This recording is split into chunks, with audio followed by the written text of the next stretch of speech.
right. How's everyone doing? Great. Thank you very much for this Thanks. space.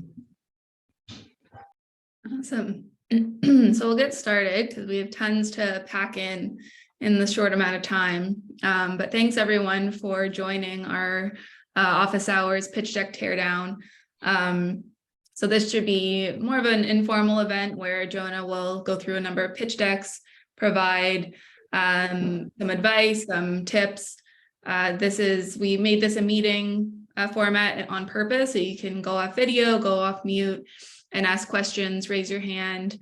So if you do have any questions throughout this whole experience or this whole meeting, either raise your hand or message in the chat in case I don't see you, or just come off mute and interrupt us whenever if you have a question. We'll try to allow for about 10 minutes per deck. So if you are presenting, you'll have a couple minutes to go through your deck quickly, and then we'll do a teardown and have some questions at the end and throughout. Yeah, but if you have a question anytime, please put your hand up, please ask it. And then even if it doesn't apply to your deck, it might apply to somebody else's. And I'm sure that all your questions will, somebody else will have that question as well. So if you don't know us, we are Forum Ventures. We are a leading B2B SaaS venture capital firm based in Toronto, New York, and San Francisco. So we're founded in 2014, and we're really just trying to make the whole founder experience more accessible to early stage founders. We have a studio, we have an accelerator, we have a seed fund. So we really invest at all stages of the early stage founder journey. And we are looking to write additional checks this year. So we'll be writing about 75 plus checks in the next year. So if you're a founder, if you have a company, please pitch us, and we can have an opportunity to have a conversation. So I'll pass it over to Jonah now. He can get started. So he's our Awesome general partner. All right, guys. Well, first off, so I spend most of my life on your side of the fence. So I know that fundraising always sucked. And right now it really, really sucks. And it's not adding value, and talking to people like me is just not fun. So one, I feel your pain. Oh, and then everyone has a different opinion on what you should do. So that's super useful. So what I'm going to do today is actually just kind of help you build the story that is your pitch deck. And that's the biggest takeaway. If you take away only one thing away from this, it's that your deck needs to be a story. So I want to give you a little bit of inside the curtain of what we experience as VCs. So in a given day, our fund will see, I don't know, 10, 15, 20 companies. And people will be on all these calls, and really smart people like you who are industry experts are telling us all this stuff. But we can't remember all that stuff. One, VCs are mostly useless and not really that smart. And two, we're not experts in what you're doing. So we're not going to remember all the details. So there's only a couple points that are ever really going to get through. And one of the biggest mistakes I see, and this is globally, is founders treat the pitch deck as the decision to get to invest. It's not. Your pitch deck is trying to see if you can get a next meeting or a first meeting. That's all it's trying to do. It's just an opener. So if you try and tell us everything, we're never going to invest. No VC has ever literally just looked at a deck. Well, actually, maybe if you're, Adam Newman or something, but no VC has ever looked at a deck from a sane human and just been I'm in. They have to talk to you and due diligence, and then do whatever the hell it is VCs do when they ghost you for 10 days and then come back with an asinine question. You guys know the drill. So I'm going to walk through today. And what I'd love to do is I'd love for you to pitch your deck to us in 5 minutes. Keep it to 5 minutes. Just do the highlights. And then I'm going to rip it apart. Do not worry that your deck is probably not there. There is almost no one I've ever seen pre-Series A without significant outside help who has a good deck. And the reason is it's really fucking hard. So I was a founder. I raised 8 figures of capital. I deploy capital now. I run our studio and accelerator. So I take 80 companies out a year to fundraise. And so with that going, is the Maverick IQ team here? Maverick IQ going once, going twice. All right. Green Apple gives. Chris, you're there. You're on mute.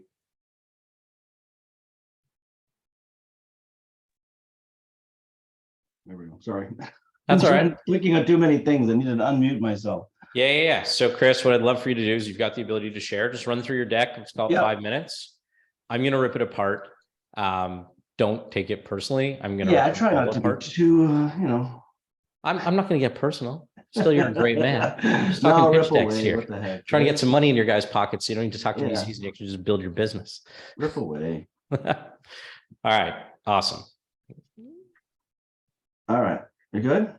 Yep. Let's do it. All right. So society's changed post-pandemic. Obviously, we're all aware of that. There's rising inflation, higher prices, stagnating wages, less disposable income, and all while we've sort of accelerated the growth in our digital economy and cashless society. So the impact this has had on charities has been quite extreme, and they're really getting squeezed between a rock and a hard place between rising costs, more demand, and donations are lagging. As a matter of fact, they're predicting demand is up 25% and donations are down 25% this year. So this has expanded the white space that was already there in that they know they need digital solutions, but they don't have the funding or the personnel expertise to be able to adopt and implement those digital solutions. Enter Green Apple Gives. So our vision is, imagine if fundraising was as simple as getting a morning coffee. So the solution is Green Apple Gives automates the giving process by linking to a donor's credit card to earn donations automatically whenever the donor is spending on it. We're powered by cashback rewards and spare change roundups primarily. So the product is effectively a cashback rewards network that includes both national and online brands that are traditional cashback rewards platforms, but also local and regional brands, as well as the ability to do direct donations and QR code donations. And this really creates a frictionless user experience for the donors, a continuous donor engagement tool for the charity or the nonprofit, and a hyper-local and self-sustaining funding model for their brand partners in the community. The market size in North America for nonprofits is huge. It's as big as online food delivery, short-term rentals, and ride sharing combined. We went live at the beginning of November. These are some of our initial customer nonprofit organizations, including, say, the Epilepsy Association of the Maritimes. Revenue model is we take a rev share percentage that we share with the organization of the revenue that's generated through the platform. We charge a very small transaction fee on all of the track spending. And when we create new cashback rewards offers with brand partners, there's a sort of a backdoor net marketing fee that's also charged.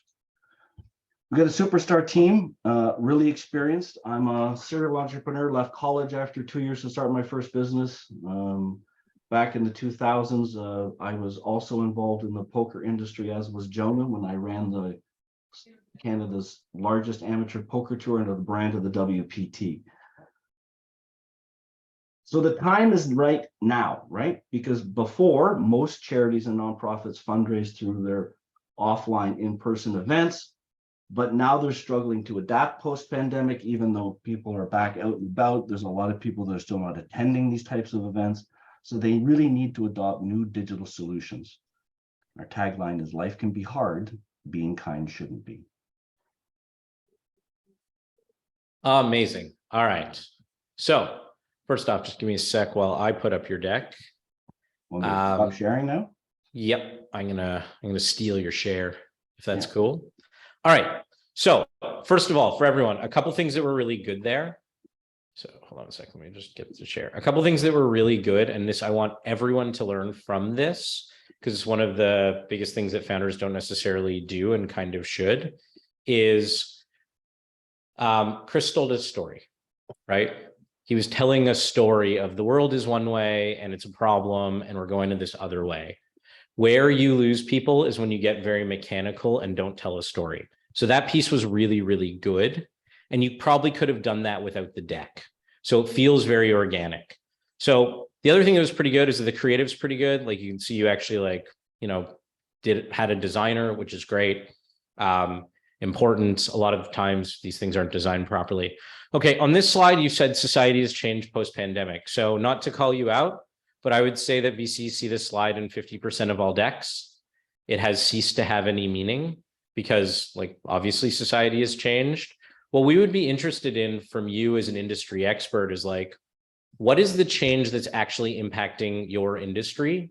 What does the change mean for you? And you kind of talk about that in your talk track a little bit. You're like, and that means there's a squeeze on charities, but you really don't talk about it in this copy. If you just emailed me this deck, this is what we call puffery. It's like, yeah, like I know there's rising inflation and higher prices. Like we all know that. And so what you actually want to say is society has changed for charities post-pandemic. And talk about what they're experiencing a little bit. You do that in the next one, but you want to talk about the change more specifically to your industry. I think that's good here that you then went into impact on charities. You did something in your talk track that you didn't do. So one thing is you actually talked about numbers in your talk track. Numbers are always going to be more impactful for a VC. We get told all sorts of stuff by founders, and we have no way of validating any of it unless we happen to be an expert in your like literal small space, not a small space. I mean, it's $500 billion. You know what I mean? Your space. Unless we actually know your space, we're just simply put, not going to be able to validate what you're saying. So if you say something, you need to prove it. And so instead of crisis stage and this graphic here that doesn't really add anything, what you need to talk about is the actual numerical impact of this societal change on the charities you just described. Does that part make sense?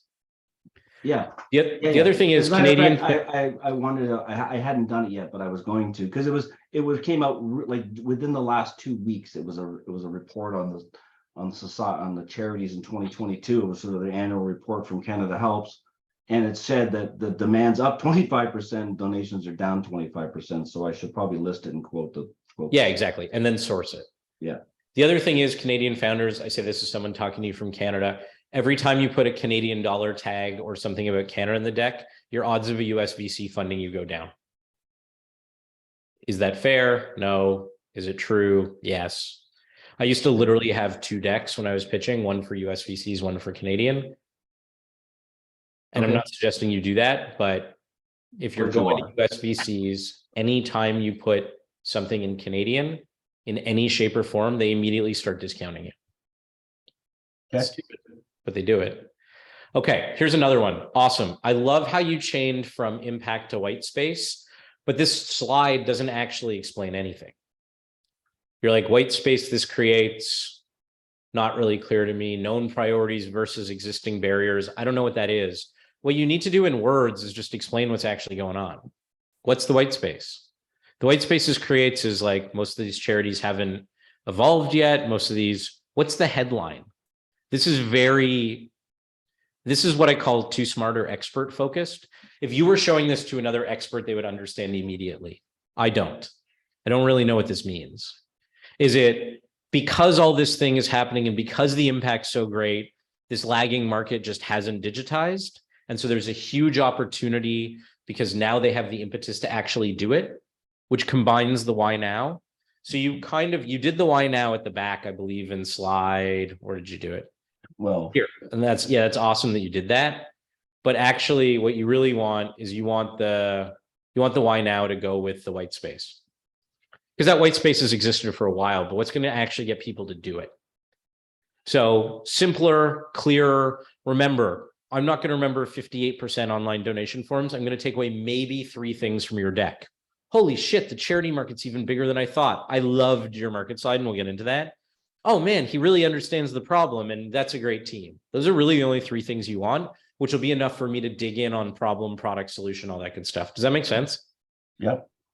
Okay. I've struggled with that slide, to be honest. I'm trying to. It's hard. So the first thing to do is always just put it in plain English.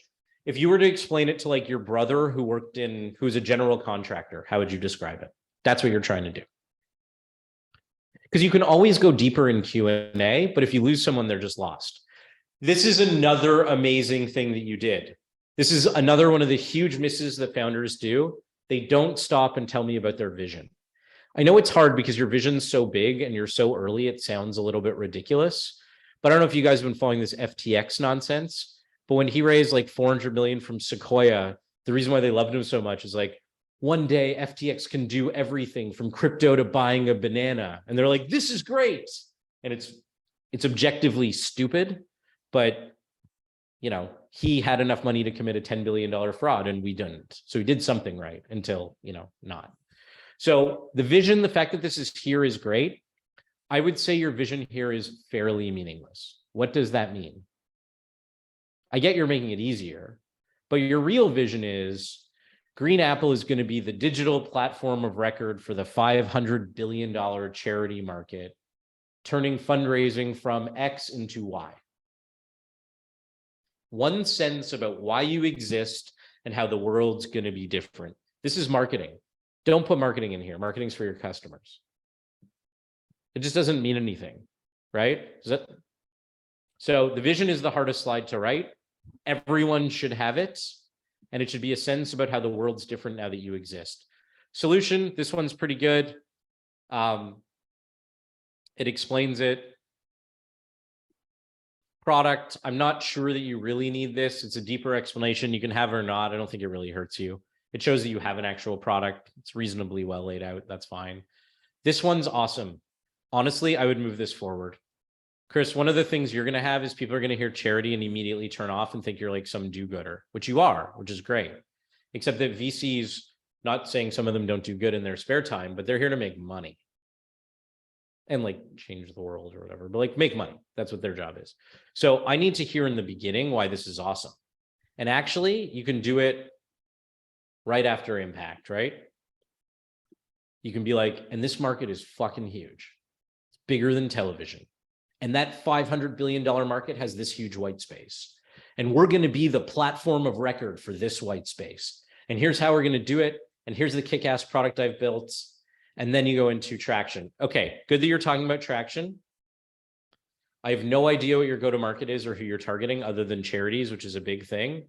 I don't understand. These are just slides. I have no idea, like, are you revenue bearing? Are you not? So this is way too vague. We call this the NASCAR slide because it's just a bunch of logos slapped onto something going around in a circle. Explain to me, in the 5 months since we've signed up 10 charities. We have 10K in MRR and $30,000 in GMV, growing 10% a month on month.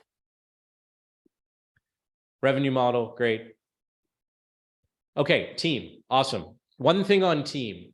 I know this is hard for all of you guys to hear. No one cares about anyone other than the founders and maybe your lead developer if neither of the founders are technical. No one cares about your advisors unless they've invested. And then the other thing is always, always, always assume this is being sent over email and include a link to your LinkedIn.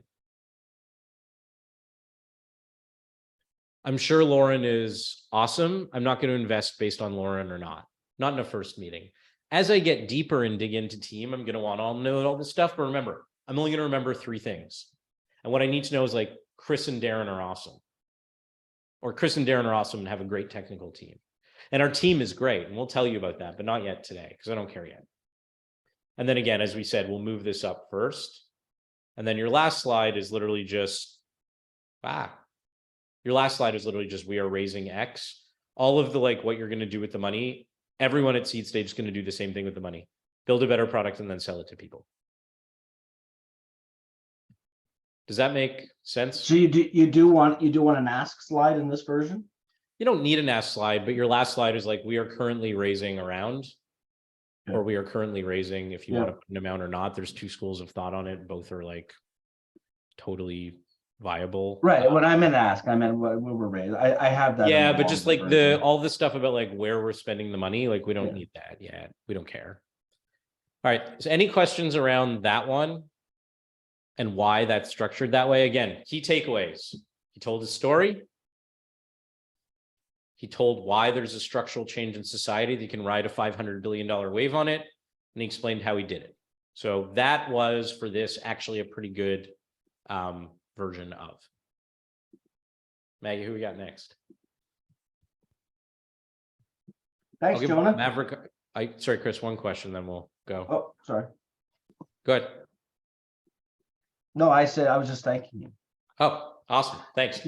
Maverick IQ team, are you now here? Going once, going twice. Gone. Lumify. I'm here. Amazing. Let's do it. 5 minutes or less. See what you got. Hey, do you have my pitch deck up there? I do have it. I can run. Can you? Okay. open it up for Hold on me one and sec. run through it? Let me just. Yeah. Okay. Whoa. All right. 1 sec. I'm just gonna get a full screen on here. Okay. Share screen. Okay. Go for it. Hi, good morning, guys. My name's Ken Goldberg. I'm actually a full-time practicing oral and maxillofacial surgeon. And the genesis of this product or idea came from dealing with dental implants that were difficult to find and difficult to track and treat and identify mostly. So my thought was to create an open platform database that all dentists and oral surgeons can use to track their dental implants. The idea initially is, the problem is there's so many roadblocks to obtaining information from patients who walk in the door with their implants that were placed in other places, other states, other countries. And in order to treat these implants, we have to know what they are. And most of the time we don't. And there's, 5 million dental implants placed in the United States alone each year.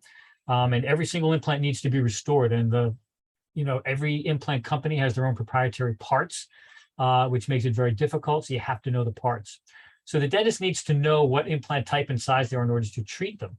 So without this information, patients can be subjected to unnecessary procedures, removal of implants, liability issues, and again, unnecessary costs as well.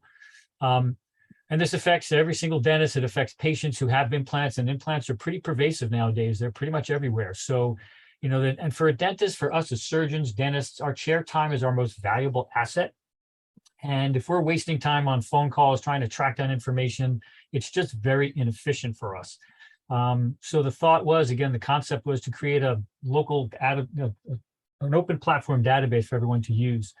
That last slide that you passed up was post from a Facebook group called Dental Clinical Pearls. I mean, the problem is out there. These are all there's hundreds of these things on this website that says, if this patient walked into my office, I have no idea what these are. Dentist died, patient relocated. I don't know what these are. Can you help me? So these are, the problem is out there and everyone's aware of it. But my thought was, again, to connect all the dentists in one open cloud-based platform. Well, all the information is readily available to all treating doctors. Now probably is the best time because there's no other platform like it in existence in the dental field. It's obviously exists in medicine, but it does not exist in dentistry. And, getting people to change their behaviors can be very difficult. And there's no other, again, somebody out there trying to solve this problem. And again, half of the US population is eligible for implants, and the expected growth over the next few years is going to be probably 11% a year over the next 7 years, probably more than that. And again, like I said, this is the only platform like it in existence. And again, it can really totally change the way we communicate with each other within the entire dental industry. So it's a game changer for us. I've been using the product in my office for probably 6 months to 9 months now, and it's basically seamless. It hasn't affected my day-to-day operations, but it's improved my communications with my referring doctors, and also the patients also have access to their information as well. It's up there, it's ready to go. It's been working. It's a viable product right now. So, it has a lot of benefits to the doctors. We get paperless referrals, HIPAA compliance, limited liability. As doctors, we're supposed to protect our records for 7 years on average, but this creates a permanent record. So implants last a lot more than 7 years. So if an implant lasts longer than 7 years, the doctor doesn't have to retain those records. So there's liability issues as well. I know this side's kind of busy, but there's a few, 3 or 4 good monetization sources that you can get once the platform has reached a significant amount of engagement with dentists. I think it would be pretty easy to raise revenue. And I can review those easily. But the goal at this point is to make people aware that the product exists and get it out there. I've already confirmed through a couple meetings that I've been at that I've actually got a booth and sponsored the website, is that the validation is definitely there. The problem exists, but no one's come up with a solution. And this is the simplest, easiest solution for it. Okay, amazing. All right, so let's start with the really good. So the first thing is, one of the things you did that was great is you were very conversational. It's really hard to do that because it's a pitch. VCs hate it just because we have to sit here and we get talked at instead of talked to. And it's just really hard to get conversational. The other thing, and this is not true, it does stand in for some VCs as to a level, a competence thing, because we're just like, I'm just some idiot sitting in a basement wearing like a hoodie. So the fact that you're nervous to talk to me means like, that's not awesome. Because again, I'm just some idiot in a hoodie. And in this case, you're like a doctor and like a leading expert in the field. So like the value exchange is I'm learning more than you are. You know what I mean? So Yeah. like you should be confident. And I know it's scary, by the way, so the confidence can be faked because you've got a lot riding on this. That's okay. But conversational is certainly better. You did commit one of the cardinal sins, though. Founders do this. At the beginning, when you're sitting on the cover slide, sometimes you give the whole thing away. Pre-slide. You introduce yourself, you talk about the whole thing, but it's not the order you contemplated. So it'll come out in some random order. So while your overall presentation made sense, after the first 30 seconds, I was confused because you told me you were an expert, cloud, and I just didn't know. So I kind of ignored it, but it kicked off a little rough because instead what you should say is like, hi, I'm Dr. So-and-so, and I'm here to create a new standard of care in dentistry. Let me tell you how. And then I would kill this content slide. You don't need it. And then awesome. So I love that you did purpose vision. Everyone needs this slide. The DocSend data came out. This is the third most viewed slide in seed rounds by VCs. Team market this. This is number 3. Has to be there. I think we should move it back because I don't know anything about you. In this case, actually, you actually might want to think about leading with team because I do think you're right. I do think you should start with an introduction because you're an expert at this. You're a surgeon. You aren't bored. You know what I mean?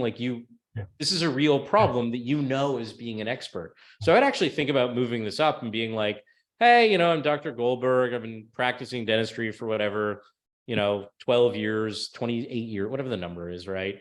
And I got together with some other great, founders, and we're here to solve a problem that I see every day. And that problem is, and then you go into the problem slide.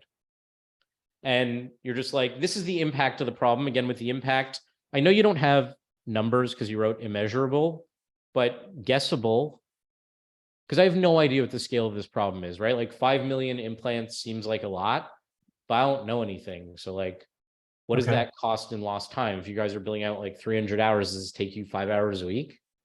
And then it's costing you 180 grand a year times the 2 million practitioners. That's a shitload of money.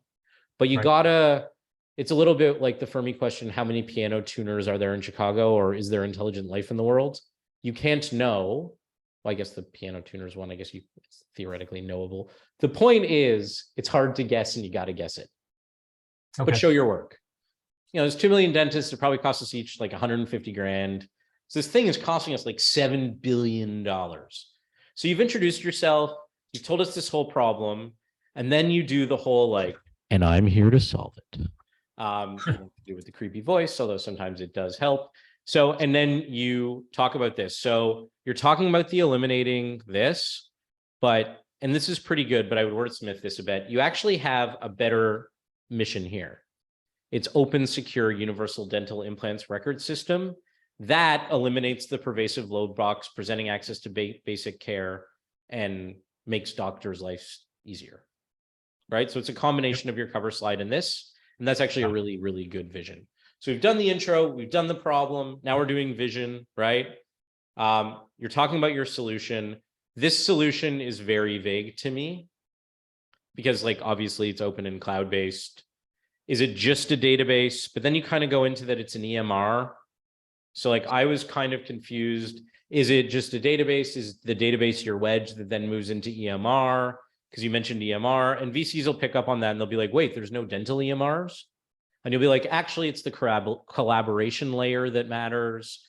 Remember, you're an expert and we don't know anything.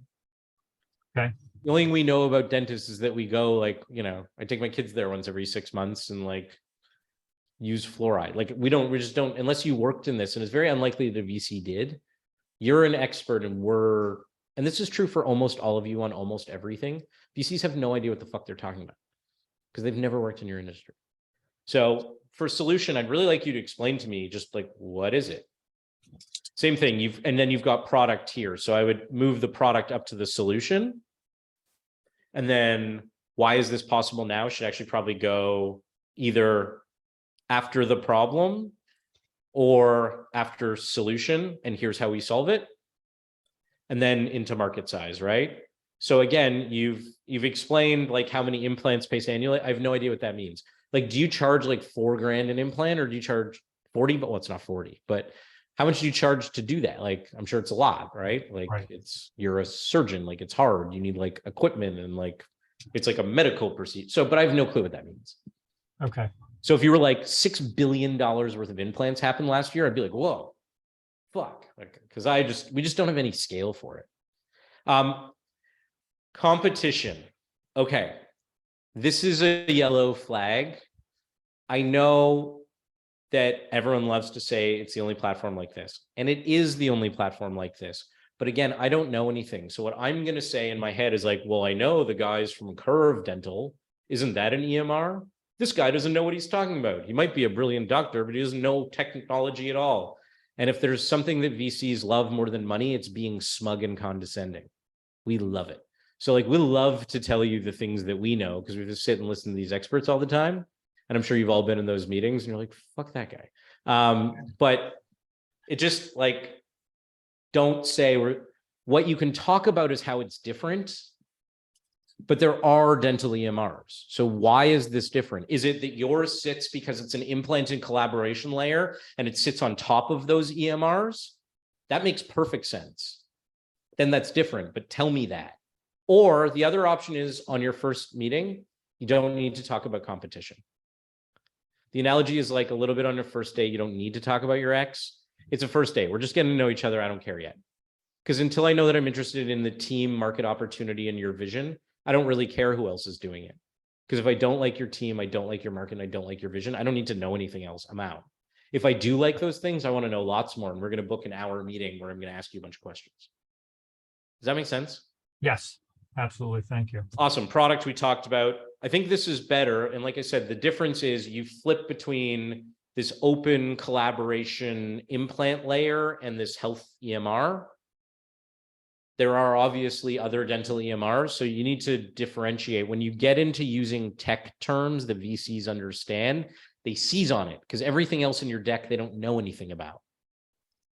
It's the only access point. This is the first slide that I actually understood. Everything else was like, I'm not a dentist, you know. Yeah. So the other thing here is benefits are okay. Stick to 3. Things like HIPAA are table stakes. Like obviously you have that. Up-to-date info again. We understand as VCs like what digitizing does. What you really want to talk about is using this saves me 10 hours a week in my practice, making me $2 million more profitable at the end of the year. I get 10x the referrals. You have data because it's a digital platform and you're the one using it. Tell me what that means in numbers, because what I'm going to see is how willing someone to buy this is based on customer pain and customer benefit. Why now in problem or immediate customer pain? Benefits is customer benefit.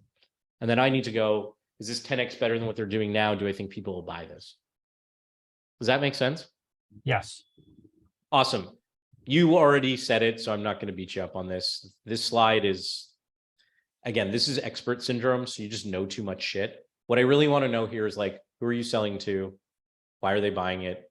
How much do they charge? And has anyone bought it yet? Right. And like add revenue, like just get rid of all that. So it's like, it's a SaaS platform. There's a data play downstream. And then we've got a hugely monetizable user base. Don't start talking about advertising and sponsorships because like maybe. Like Airbnb got into that stuff like 3 years after IPO. And at that point, you're a billionaire and all the funds you're pitching now are like on their yacht that, you know, is called Lumify or whatever, right? Like they're just out. You know what I mean? Right. That's the public markets problem. I don't care about your advertising strategy. You'll be rich by then. And again, I would move this up front and then the same feedback I had before, link to your LinkedIn. Like you guys are wildly impressive. The other thing is your Strategic advisor, unless they've invested capital or exited a company, no one cares. It's a guy who's helping you. That's great. He's not here though. And then Dr. Goldberg, one of the questions you're going to get a lot is, and it's a trap, is like, if it's so great, are you leaving your practice? So the answer is no, and that's okay. But then if you're doing a real pitch, you need Tony on as well to pitch with you, because he's the one who's actually going to be running the day-to-day business. And I know Tony's here, but I mean, I'm just saying, like, in a VC pitch, the gotcha question is, well, if this is going to change the world, are you going to leave your practice? And it's like, no, I didn't go to school for 15 years to just get up and leave. I want to help people. I'm a healer, but also this is useful. It's very normal for startups to have a CMO, a chief medical officer. It's a very well understood process. You just need to show that you know that answer. It's a trap. They just want to see if you've done your work. Yeah. Okay, any questions on that from you or anyone else? So again, remember the big trap of, it's a little bit of like the first talks loses from Wolf of Wall Street. Your cover slide is on. You just want to tell them stuff. Right. Hold your fire. Do it in the order you did it in. You laid it out that way for a reason. Don't just, and then the other thing is, when I say lead with team, the other one here is lead with strength. Strength is your team. You're an industry expert. Lead with that. If you had 25 customers in 2 months, you'd lead with that. If you sold your last company to Intel for 400 million, you lead with that. If you have an insight that's so smart that the second I hear it, I reach for my checkbook, which doesn't exist, is a terrible metaphor. Awesome. Tell me that. That's like the Adam Newman, like, offices are broken. You know, I have a new way. And you're like, oh my God, sharing offices. It's brilliant. Why didn't I think of that? So like, that's the kind of stuff that you can lead with there. Any questions on any of this? Just one. Thanks a lot, Jonah. That was really invaluable feedback. It's exactly what we needed right now. So really appreciate it. Just one kind of minor question. On the cover slide, we have a byline that kind of describes what the thing is. Should we have that there, or should we save it? So you actually have a great, I would literally just, you've got the new standard of care in implant dentistry, but really it's going to change the face of dentistry. I would just be the new standard of care in dentistry. Just that. It's explains what it is, kinda, but it's vague enough that I want more. It's a little bit like, and I hate using the first date analogy, but all of this is a little first datey, and like, you want to leave them wanting more, right? So it's like, you know, like, it's a little bit of that, right? You want them to be like, that's a new standard. That's interesting, but not enough to make any judgments about it on its merits, because the person who's going to explain the merits are you, this industry expert of X years who's done Y things. Right. Control the narrative, or else they will. Perfect. Great. Thank you so much. Yeah, my pleasure. Okay. Any other questions on that in general? Meg, you want to pause and maybe just read out a question or two before we get to the next one? Yeah, sure. Thank you. So you talked about some common pitch deck mistakes, but how does somebody make like their opportunity clear? So if there's a market opportunity and you want to promote that, how does somebody make that really clear? So I think Christopher did a really good job. Actually, I think both of these decks so far have done that really good job. A clear, concise explanation of the problem, a very clear explanation of the white space that creates, either a clear explanation of the problem or a clear explanation of the societal change. Those are the only two things. There's push or pull businesses, right? Pull businesses are what we actually just saw, one of each. Perfect. Pull businesses are Lumify, because Dr. Goldberg was sitting around going, this is fucking stupid. I don't even know what the hell this is. I'm like scrubbed in. I need to like operate on this guy.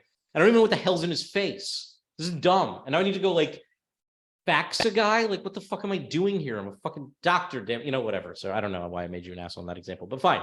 Right. So like, he has to do all that. That's a pull business. That's the market asking you for something. Pull businesses are problem led.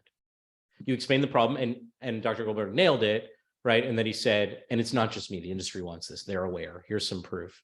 Oh, and by the way, also, I don't know if you know Figure 8, that team, but you might want to take a look at them. Not in your market, but might be interesting.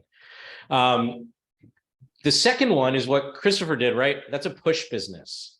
That's you pushing it to the market. The market doesn't necessarily, they know they need to change, They're like, oh God, like our fundraising's not there. But they're not like, you know what I need? I need a platform that's as easy as getting a coffee that is a card with, they're not thinking like that. They're waking up and thinking like, I run a charity. They're waking up and thinking like, I need to, get well water in the global, whatever the charity does. And then the fundraising people are thinking about fundraising strategies. They're not thinking in terms of platforms. Those are push products. So push products are usually change and impact defined. Pull products are usually problem defined. That is how you should frame your opportunity. Is that a reasonable answer? Cool. Maggie, one more, and then we'll get into probably a last deck. Anyone who is picked who I didn't get to, I'll just do it async. I'll still give you full feedback, so don't worry about it. Yeah. So somebody asked, what is the best approach for pre-seed investors before a model is fully validated? Yeah, so pre-seed, your model is never going to be validated, because if it was validated, it would be a seed or an A. So good pre-seed investors know that. If you're Canadian, I mean, they should know that. If you're American, they definitely know that. Again, I'm Canadian. I joke, but I mean it. So I think that you want to show. So one thing is always true for pre-seed. They need to believe in your market. They need to believe in you, and they need to believe in your vision.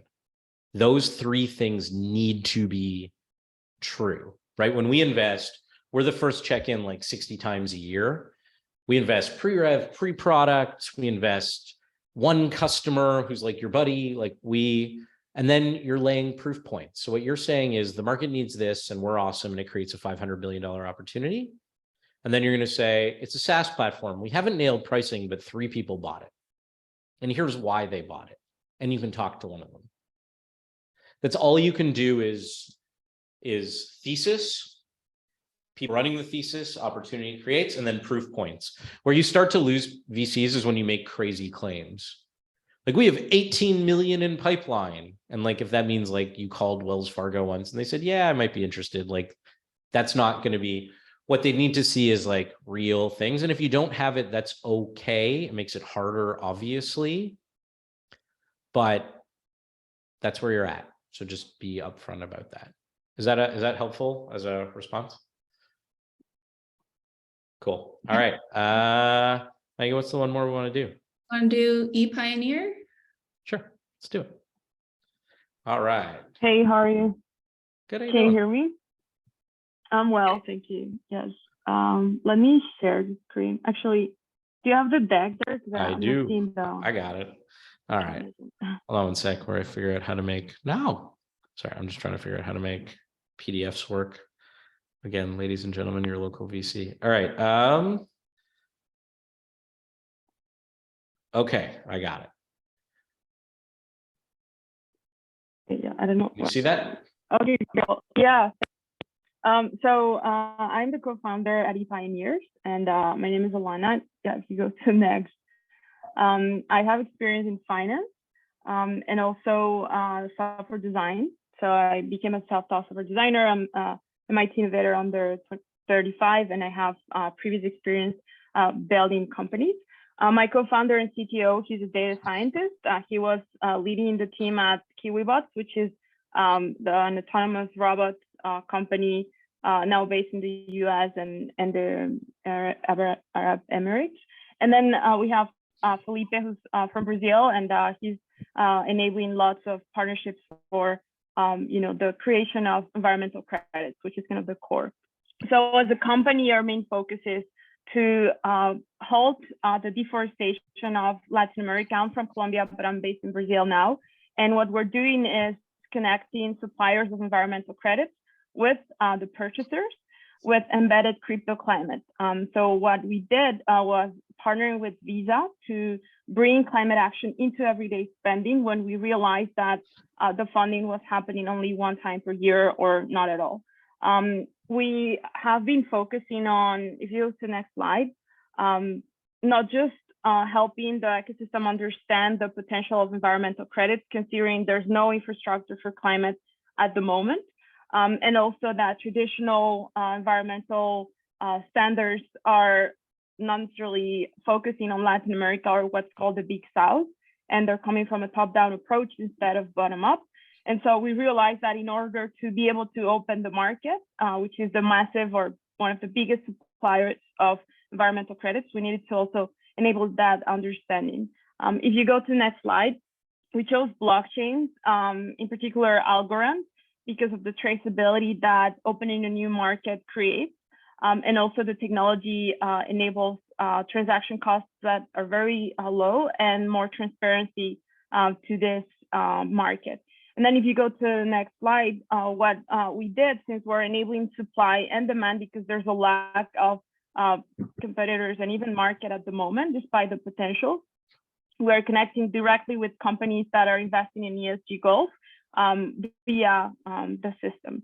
Now, if you go to the next slide, there's huge markets. So people are talking a lot about carbon, but we're looking at a very holistic way. We're looking at environmental credits as a whole, understanding that nature provides ecosystem services that need to be quantified. Unfortunately, the data, the latest studies we found were from 2012 or 1997, which is very appalling considering the urgency around climate. And if you go to the next slide, we're looking at not just carbon, but also biodiversity credits, solar credits, and other types of credits, considering both Colombia and Brazil have the best nature, and we are already enabling massive agriculture, and the potential for also renewables is huge, considering what's happening today. Carbon itself, if you go to the next slide, is almost $1 trillion per year, set to grow almost 50x in the next years. And one of the biggest supplies of environmental credits, not to mention the nature that there is in the ecosystem, is here, but there's very few done so far.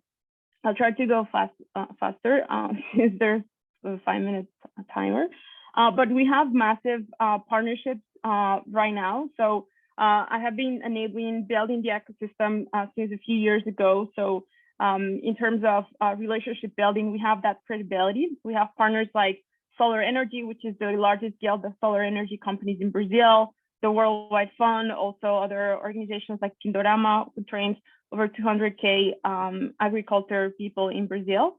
And we have estimated a pipeline of billions of dollars of potential environmental credit to be unlocked with our solution and in the next couple of years. If you go next, we also have a pilot confirmed by Deloitte, which is one of the corporates that wants to enable, they're investing in the project called World Climate, but testing our solution. And we also have other partnerships to enable the climate cars already in both Brazil and Colombia, including the Visa Alliance. So if you go next, how we are enabling revenue. So we have a climate car, so we charge the annual fees. And then we're charging also a commission fee for the credits that are being sold and created from the environmental credits. Then next slide. Yeah. And we're looking for $500,000 to test the current pilot that we have. Yeah, we have a team that is under development, and yeah, happy to hear your feedback. Yeah. Okay, awesome. So first off, thank you. I will say that, so a couple of things here. So what you did really well is you highlighted how big the problem is, like an almost unimaginable scope and scale, which I think most people would agree with. I think it's pretty clear you're passionate about this and care about this deeply. It also seems like you've assembled one kick-ass team, but here's the problem. I lost the story pretty early on, right? Okay, yeah. It's confusing. It's not a clear narrative. So perfect example here. So, you go right to awesome. First of all, you definitely undersold yourself. I don't know you, so I don't know, but I can tell by just how smartly you're talking that you're wildly impressive. It was very unclear from this what you've actually done. Experience in hedge funds, private equity, like to do derivatives trading, like you need to be pretty fucking smart. So also this like MIT thing, like I don't really know what your experience is. And if I got this emailed to me, there's no LinkedIn, it's unclear where you worked. Like, did you have your own derivatives fund? Did you work somewhere? Like where, same thing with your co-founder. It's just like not clear what you guys have actually done at all. And it's like MIT innovator thing. Like that's probably a huge deal. I suspect you're underselling yourself by a huge amount. Guys, venture is not the place for the humble, in case you haven't noticed. Be humble somewhere else. You're asking strangers for money. So that's the first one. I think that makes sense, right? And then here you go right into the solution. You haven't even articulated the problem, the white space, the vision. You just drop me into a very busy slide about matching supply and demand for a thing. And you kind of talk about later, like, this is how it works, right? And then you kind of go into, but you haven't set the stage for me at all. You haven't like warmed me up. So I don't really know, like, I understand it's an environmental product and it's, you know, and you mentioned DeFi, which great, except I don't really know what you do. So like the way in which you do it doesn't matter to me at all, because I don't really know what problem you're trying to solve here.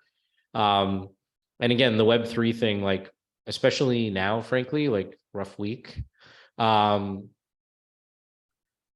is a how, not a what or a why. What are you solving and why are you solving it is what I really want to hear. What's your vision? So you could say like, you know, we have a problem so big that it's literally like an extermination level event, or however you want to frame it, right? But like huge, massive problem. And then frame it for me. And like, you say it a little bit here, like Brazil and Colombia are like doing stuff about it. Brazil and Colombia are doing stuff about it, but like, I don't really have any context for anything you're doing or why you're doing it. Because again, I don't know anything about it. So you've got it kind of throughout the deck, but what you need to start with is like, here's a huge problem, or here's a big issue, and here's our vision for how to solve it, especially with something this big. Like, what would need to be true? Like, what are you enabling that just didn't exist before in one sentence of plain English? You do a little bit here with this to enable traceability in trading. But like in one sentence, what is it that you do? It's like, we have a better protocol for carbon credits. Awesome. Okay, but nowhere is that. So I would literally just start with, we're awesome, huge problem. Here's some context for how it's going right now, which isn't great. Our vision is to be the, you know, traceable, tradable marketplace for, you know, decarbonizing, right? Here's one thing on how it works, right? The other thing is, so speaking frankly, especially now, Web3 and climate, right? Web3, as we all know, is having a bit of a crisis, even though crypto isn't Web3, and that's not fair, and blah, blah, blah, blah, blah, but it is all kind of getting painted with a similar brush, right? But and climate also does have both a lot of investment flowing into it, but a little bit of the like, is this really a business? But you got Deloitte to pay you. But I have to go all the way down to like slide 13 to find out about like how big the market is and that you've got a live MVP with a paying customer. So I'd very much be like, team, we're awesome. Here's the problem. Here's the context for how it's being solved now. That's not good enough. We're going to change that. We're already live. We've got Deloitte. Here's how it works, and here's why Deloitte is paying us. Here's the business model. Here's the market size, right? And then go into there. Because like I said, you jump around a lot, which makes it pretty difficult. And then this is, you did say like billions in pipeline. You can't say that because you don't. You might have, if every single hectare that you've spoken to converts, but the odds of that happening in the next 3 years are literally zero, because the fastest growing company in history hasn't gotten there in a couple of years. So like, what you're really talking about is like, where do you actually have monetizable pilots? Those are one of the things where I said, everyone, like, you're losing credibility. Yes, at full expansion, et cetera, but Salesforce doesn't have $1 billion pipeline right now. So, you know, and they're the most successful SaaS business in history. So just be careful of things like that. Especially in climate, because what a lot of people are worried about in things that have a social impact is that you're trying to do good before make money, and they want you to be doing both. VCs believe that the best way to do good is to make money, which is a self-serving belief that may or may not be true, but that's what they'll tell you anyways. If you look at like John Doerr and, you know, all the things, you've read all the things. Does that make sense? Yeah, no, I appreciate it. Yeah, thank you. Any questions on any of that from you or anyone else? Oh, sorry, one more. So this is a good example of what not to do also. The pre-seed round, tranches, valuations, you don't get to decide that unless you already have someone in. You don't get to set the price in 2022. What you can say is we're raising $2 million, but setting the price and setting all this stuff, like that's an agreement you and the VC are going to come to. I wouldn't predetermine any of that because you don't know, like maybe you'll get it at 10, maybe you'll get it at 12, maybe you'll raise at 6, right? So I would instead say we're raising $2 million to achieve X, right? To get our product, already live product, into 10 customers and get to 500K in rev. Because also same thing, by tranching it like this, let's say you got on with a VC and they wanted to write a bigger check. Like, would you take 2 million all at once? Probably. So just don't go in with any of these expectations, especially in a down market.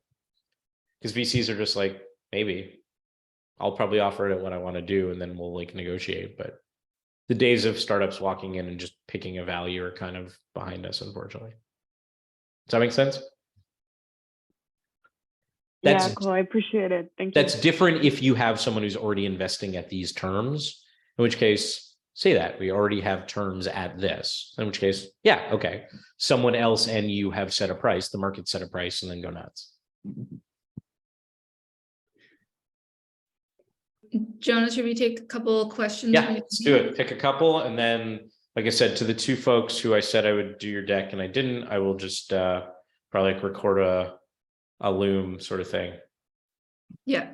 Yes. So, whoever just said DocSend has really good data. Yes. So what you want to do is a combination of the art and science. How do you best tell your story narratively, and then use the DocSend data as a backup to make sure you're awaiting things correctly. But let narrative be your guide. It's your story and only you can tell it. So Mitch just asked if it's worth mentioning a short-term path to profitability and also the grander version. So you need to talk about like how you're going to make money today for sure, and your go-to-market and traction. I think for a pre-seed round or first check-in, like I know everyone's like, you need to be default alive. Like the reality is when you're raising your first round, if they're already worried about immediate profitability, it's going to be really hard. You can talk about your unit economics and why your business is going to work. It's like, look, we already have all this demand, you know, in the Green Gives example, you'd be like, you know, we already have all this demand. It's costing like $10 to onboard someone. You can do that kind of stuff. If you're raising a seed round, like maybe you'll have some data, but probably you won't. At Series A, very much so. It's path to profitability, but pre-seed and seed, I mean, if it's your first check and you have one customer, like, yeah, you're going to be capital efficient. Talk about that. You know how to run a business. But the idea that tech companies are magically going to start making money 1 year in is like, they're not. Well, that's okay.